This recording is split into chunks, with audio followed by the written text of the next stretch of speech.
In this video, we're going to be talking about the League of Order faction. I'm going to break down what each one of the special units do, so stick around, let's get it.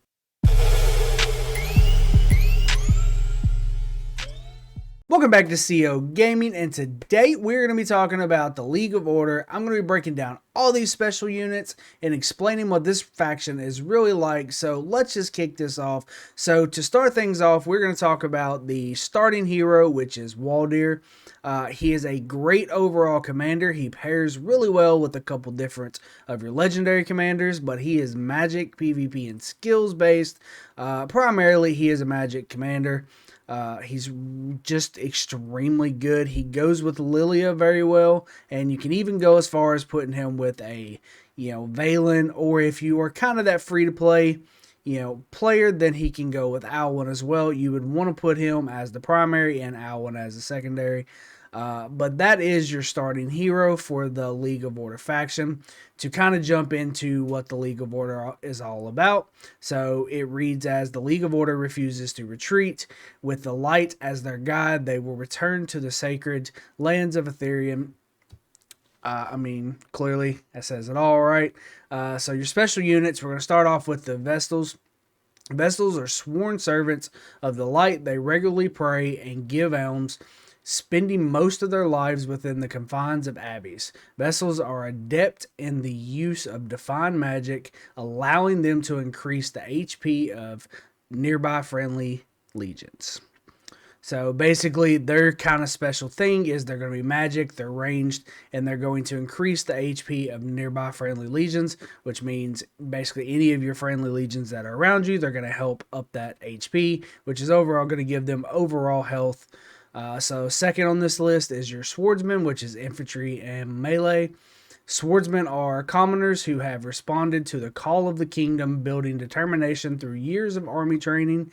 They have sworn to fight for the League of Order until their last breath. As their legion's unit count decreases, their physical damage increases. So basically, as your swordsmen die off, the physical defense of your army goes up. So in terms, if you start to lose armies pretty quickly or your legion pretty quickly, then, say you're down, 20,000 troops that last, 40, 50, 60,000, whatever your command limit is going to be much higher. And as you drop, that defense is just going to keep rising, which is going to make them very hard to kill on infantry commanders in the long run.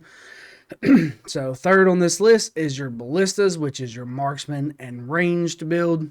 It's going to be for your Kanara, stuff like that. Ballistas are a marvel of human military engineering, and their halfling operations are drawn from only those with the greatest aptitude. After a few rounds in battle, they can increase their normal attack damage, raining down arrows to suppress the enemy.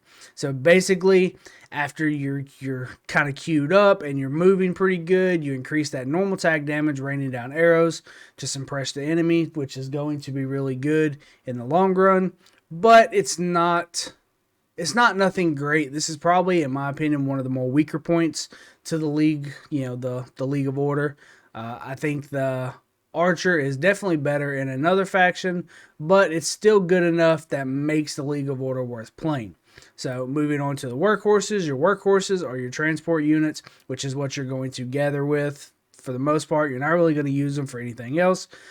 They give you a higher load capacity when you are gathering, which is, takes less of them to, gather higher amounts of resources.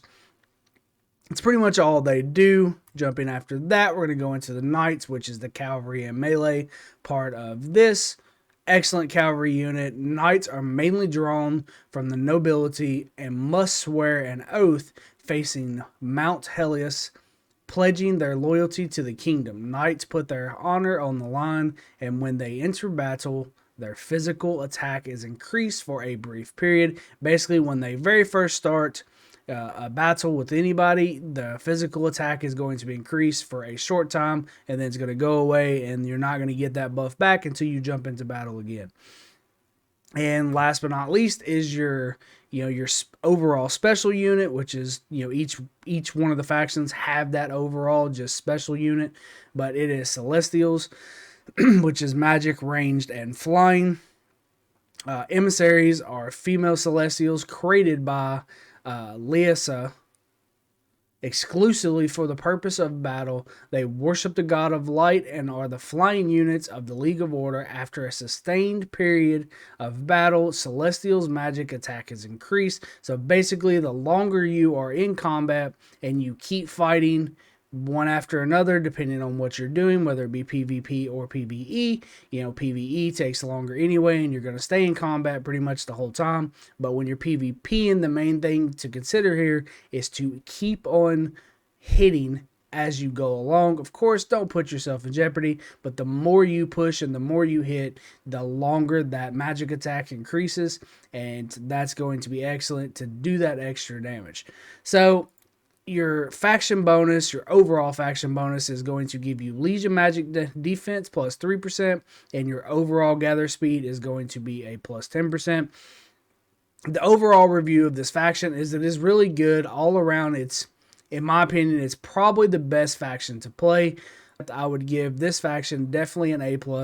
I would give my thoughts to it of being the best faction, and highly recommend you try it out before you try anything else out. But that is pretty much what the League of Order faction is about. So if you enjoyed watching this video, please consider hitting the subscribe button and smashing a like on this video. And if you're interested in joining my Discord, the link is in the description. Until next time, CO out.